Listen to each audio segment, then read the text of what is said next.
Your weavers are really thick right now, so I think before you start your ending, you should try and thin these out. At least just take the back of the knife to it and pull that grain off. Because after it goes all the way around.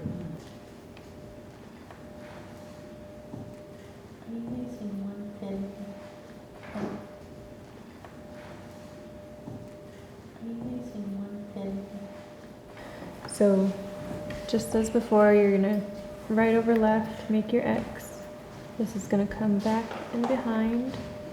But now, this warp that you just wove over is gonna come down, and you're gonna hold it in place, and you're gonna continue your weave. It's almost exactly like your basic twine, but you're pulling that first warp down. So you're gonna make your X, left goes over that warp, So you're going over twos, you're twirling. and behind this one now.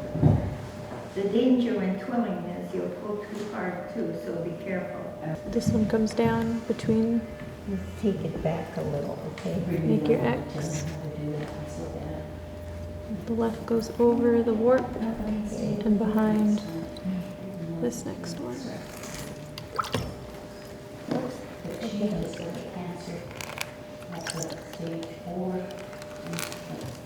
Okay, now the gear. So before you make your X, you Start put it between your them. marker. Yep.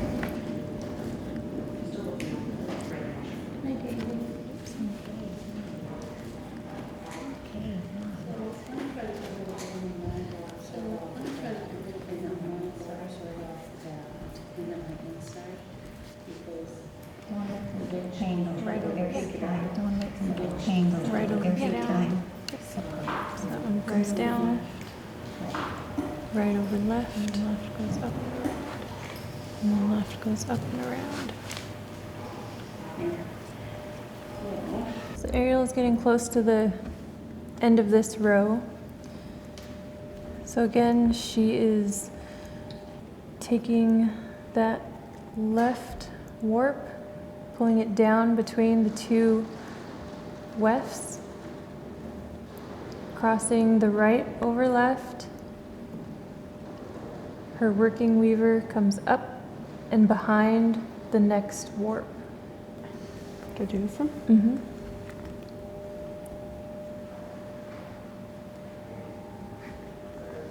She has one left. This is gonna come up and out of the way really quick.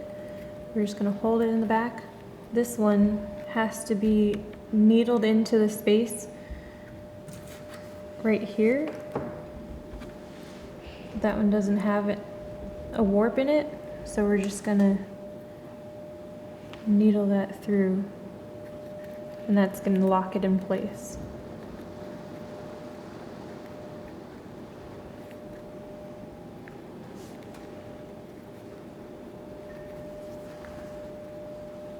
And just gently wiggle.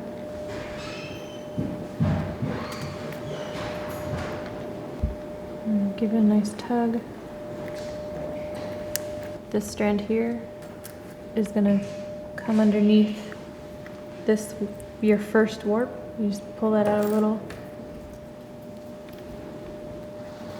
and slide that through, locking that one in place. Tug it in. And this one can just fall to the back. And if you want to make sure that it really doesn't come out, you can needle this down 2 or 3 spaces. So I'm just gonna take my needle and go down 2. You see that? The strand that's into the inside, we're just gonna needle that through. Again, just real gentle. Give it a wiggle.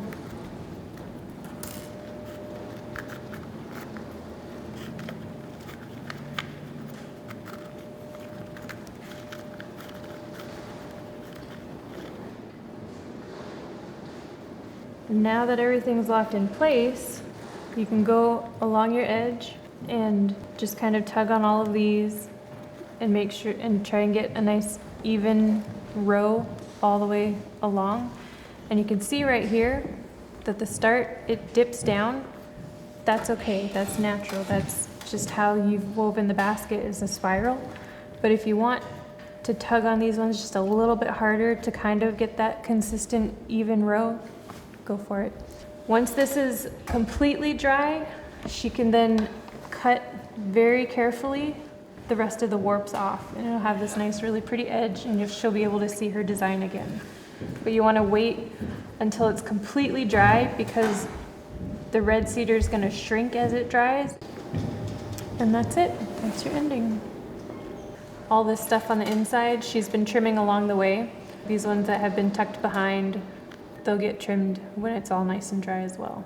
Ariel is just making all of her warps the same length around, and she's gonna make it short enough that she can see her design on her basket.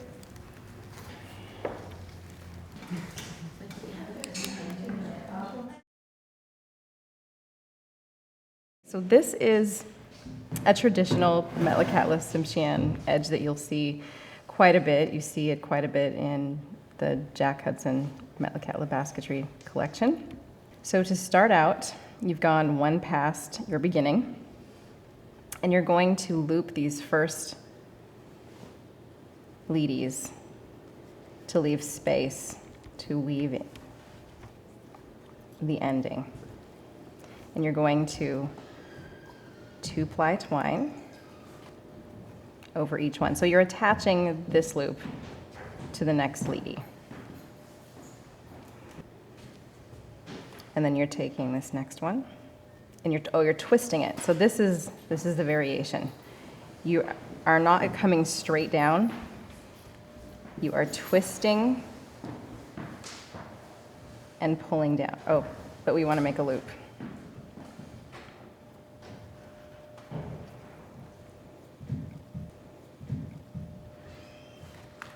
I'm twisting that and attaching it.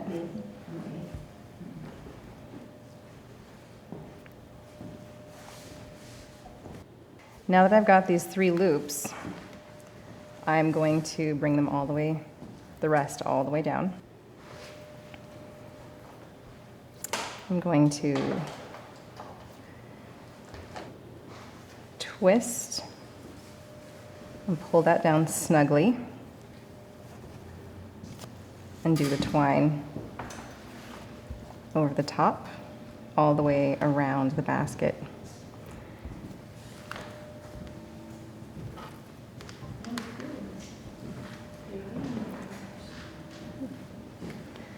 And it makes a really pretty finish all around the top of your basket.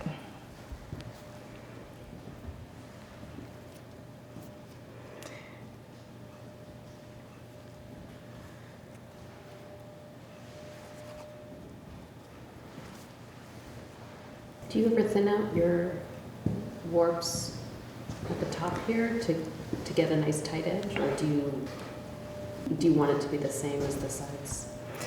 You know, I usually just keep them the same. I try to get my warps, you know, nice and even in thickness so that that's not an issue. But if they do, or if there is one that seems a little thick, then I will thin it out, because you don't want, sometimes you can go around and then you'll have one that's chunky, and you want them to be pretty uniform and even. So you see how that's making kind of a twisted loop all the way. Auntie Lillian did this one a lot, Lucy Rainman.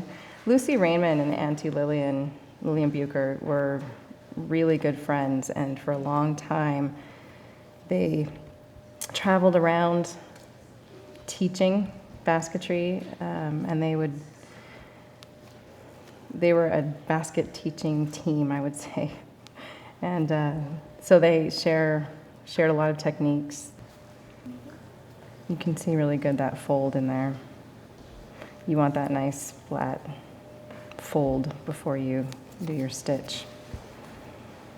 I'm just going around making sure that all my stitches are tight, pulling down my spiral edge.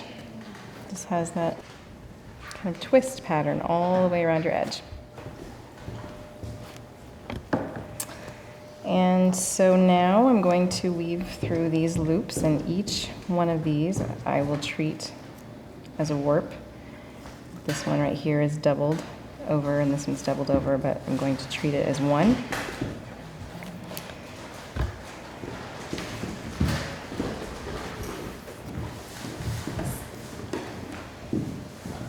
I'm going to feed it through.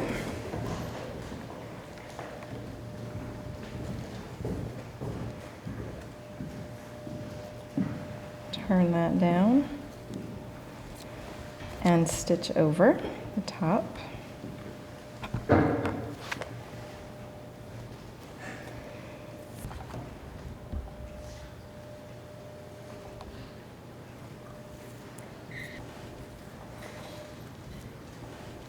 Feed that through, come around both of these warps that are together.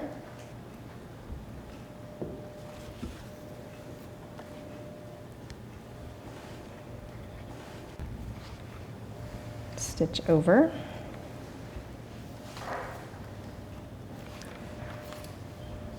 Feed it through again. Through the middle. Through the middle.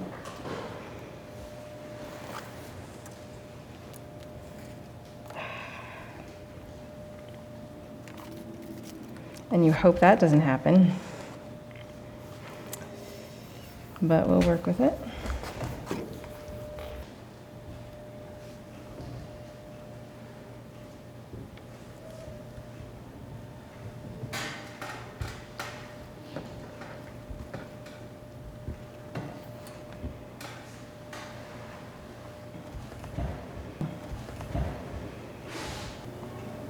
Feed this through the other side.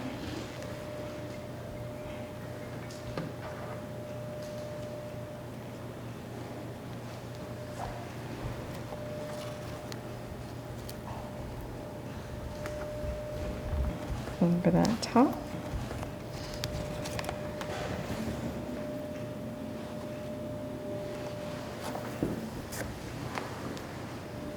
Goes through the last one, and then we pull all 3 loops down.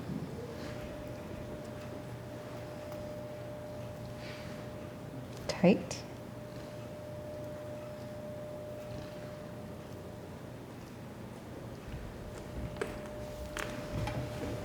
And you'll let it dry. Clip your hooes and your warps. You just clip them right here and here because they're already woven in really good right here. And then they'll just basically disappear into your basket.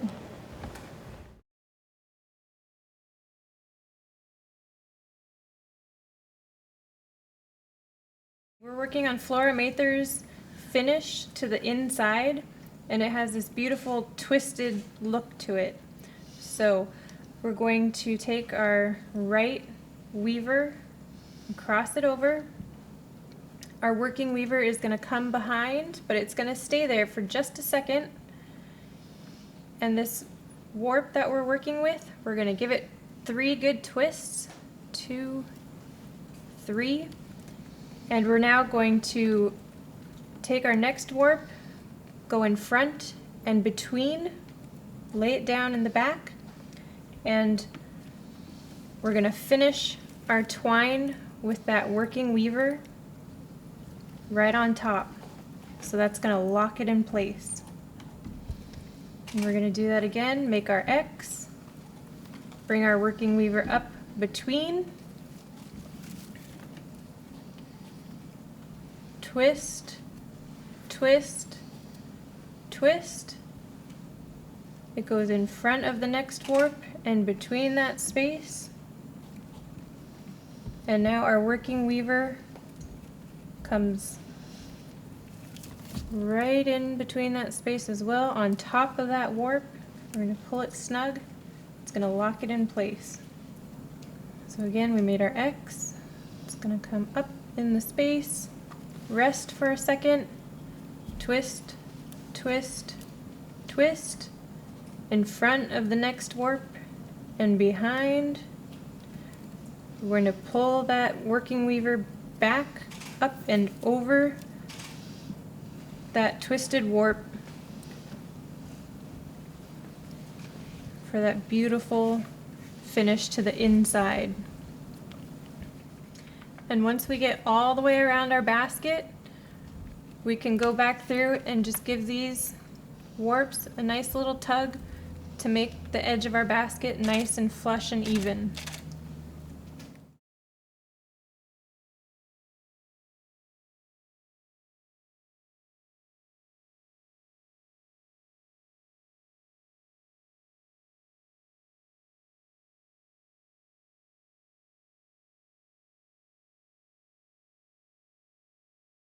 The ending I want to show was taught to me by my gram Violet Booth. I learned one way with her, and then my cousin Roxana Leask, or Rocky, she showed me kind of an alternative way to do that, because she also learned from my gram Violet, our gram Violet. But to start, I take the warp that my first warp, and I fold that down, I guess so it crosses the next warp. I bring the working weaver up and around. I do the other weaver, pull that down. Now I'm going to pull the next warp down. Just kind of adjust things, pull them tight. Take that working weaver up and around the next warp. Pull the other weaver down. Pull the next warp down. Adjust things. Pull the working weaver up and around the warp. Pull the other weaver down. Pull this warp down. This one is S, and down here is Z. So that's noticeably different.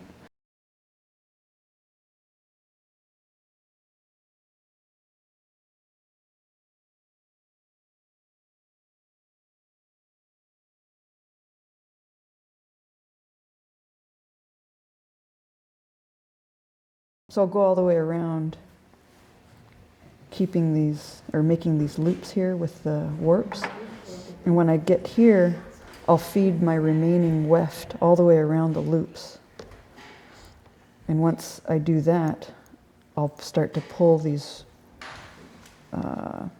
looped warps down. So I'll do the last, last couple movements, pulling the warp down and the working weaver up.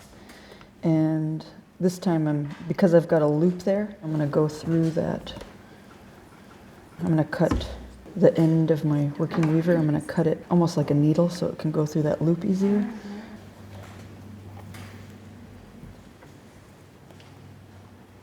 So that uses up all of my all my warps, and I'm just going to feed these remaining wefts through the loops, and then I'm going to pull them tight to just secure them in place.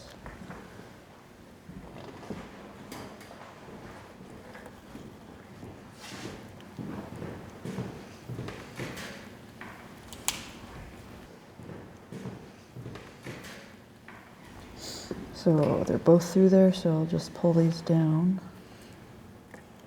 Do a little at a time first. Then I can go through, and if there's any that are too high and not flush with the others, then I can pull those down. So just kind of make things flush and even all the way around.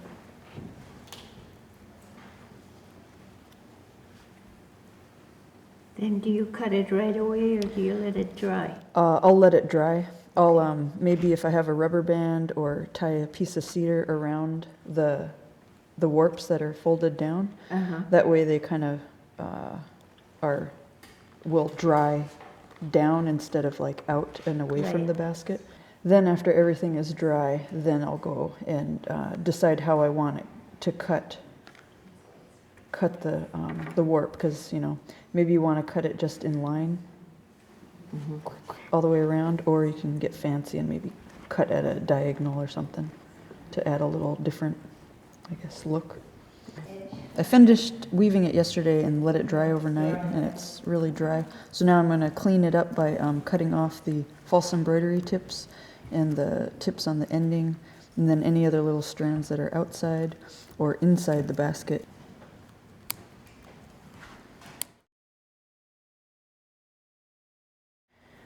We've got to the end of this basket and we're about to do the ending. It's a wrapped twining, and we want to just measure one end to go all the way around, like so. So we're going to have a short end and a long end of this weaver. And the short end is it's just going to wrap around as we weave. It's not going to move.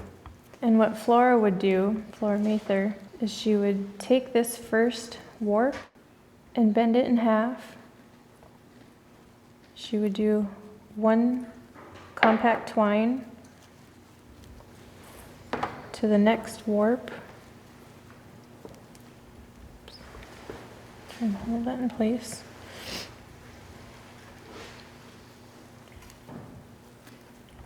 Pull it nice and snug.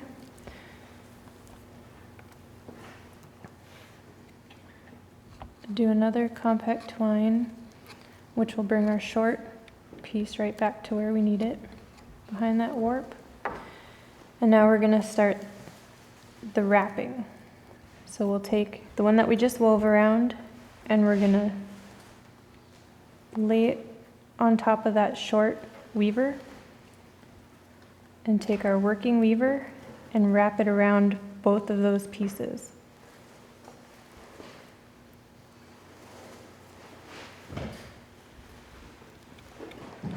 The short weaver and the warp that you just wrapped around goes behind the next warp. Make sure your tension is the same. You want to, if it bulks up a little bit here, just give it a nice little tug. We're going to fold the one that we just wove around down. It's going to lay against the previous warp and the working weaver. Not the working weaver, sorry.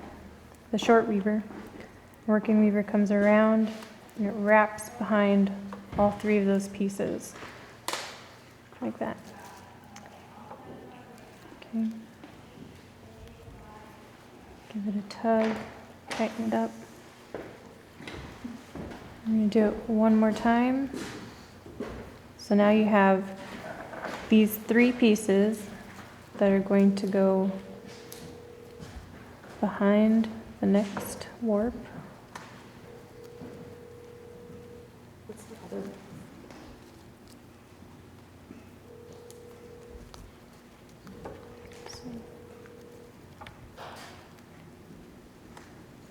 This one's a little bit thin. We go behind the second one. And now this first one that we just wove around is going to come down.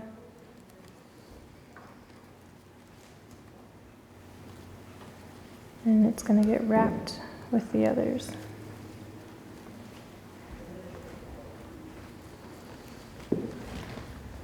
Okay. You pull that tight.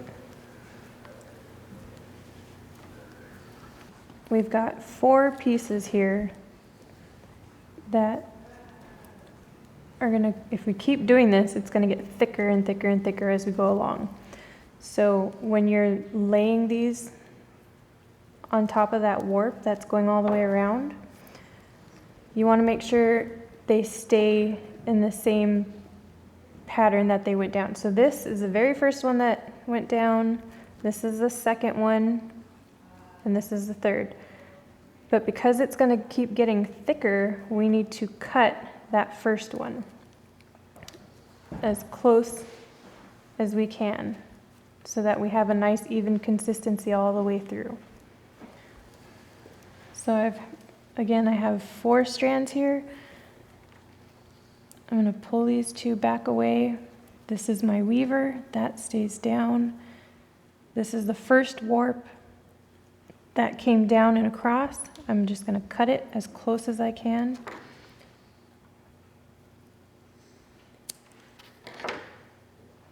And continue weaving. So these go behind the second warp. First one comes down and it gets wrapped with the working weaver.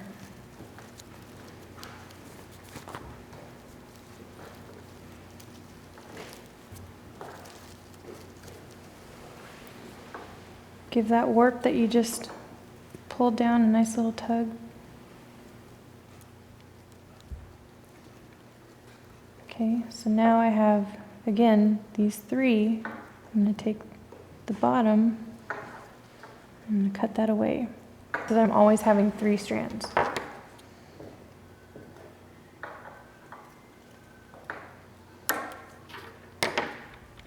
And continue on. So I'm just dampening my material because it's getting a little bit dry and we don't want it to crack.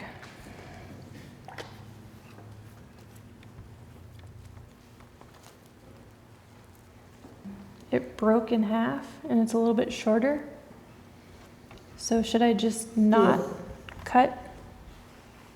Yeah, Okay. don't cut it. Do a couple and then when I get back to the thickness, Yeah. I can start cutting again. And you really pull these tight, don't let them be Yeah, that's where I like, stopped. yeah, you need to really pull them tight. The weft that's wrapping around, it's frayed, so I need to replace it. So what I'm going to do is, with my new weft, I've thinned out this end here, so it's really super fine, super thin, so that it doesn't compromise the thickness of the ending. And I'm going to take my needle and go back 3 of these stitches on the end.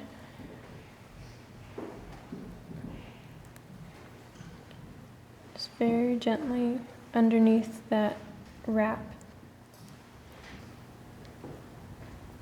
And I'm going to pull it through. Very gently, just wiggle.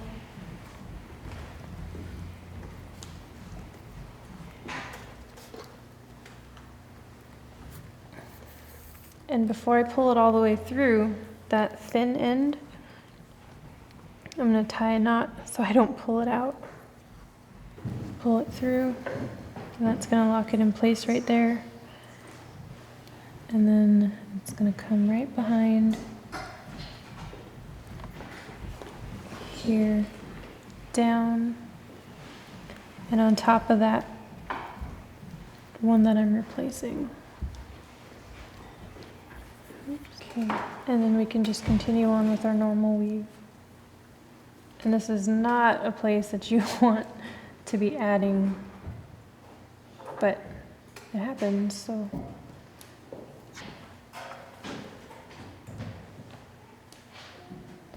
And I'm just going to let that one that broke, I'm just going to let it fall away as I continue my stitch. I've come to the last weft of this basket for the finish, and I'm going to bring it down. I'm going to wrap that working weaver up and around just as before, just like I was doing the entire time. First they were like stressed out. Now I'm like, this is kind of relaxing. All nice and tight. You get in your Zen mode, right? And then all of this, I'm going to pull it through this loop. It's the loop that we left at the beginning.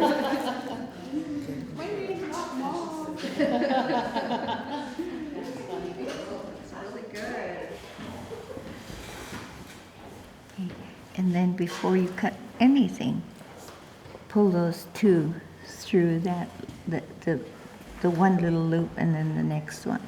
The top 2? Yes, Okay. those 2. You don't have to do the others, just those 2. Using the eye of the needle, I'm just gonna go back underneath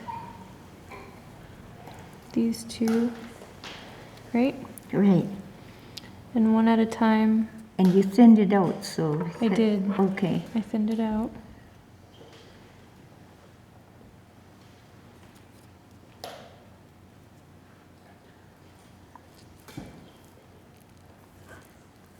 Just very gently, one at a time, pulling them through.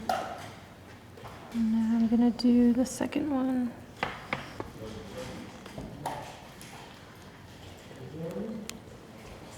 So even though I thinned it out, it's still, these ones here are really tight, so it's hard to work my needle through. So we're gonna grab some needle nose pliers to make it easier to pull through without damaging the wefts that are here. Gently try and pull this through without breaking our needle. Perfect. So that's gonna lock those in place. So I'm just gonna tuck those two back behind and through that first loop. We're gonna bring that working weaver and make sure it's not twisted.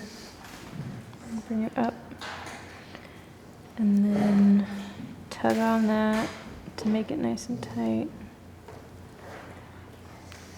And then we're just gonna weave this into the back with our needle under the tube.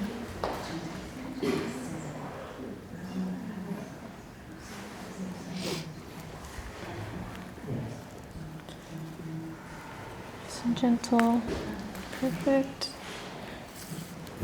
And that's gonna lock it in place. Just twist it. Pull it in a little bit tighter. I'm just going to manipulate the material to go where we want it.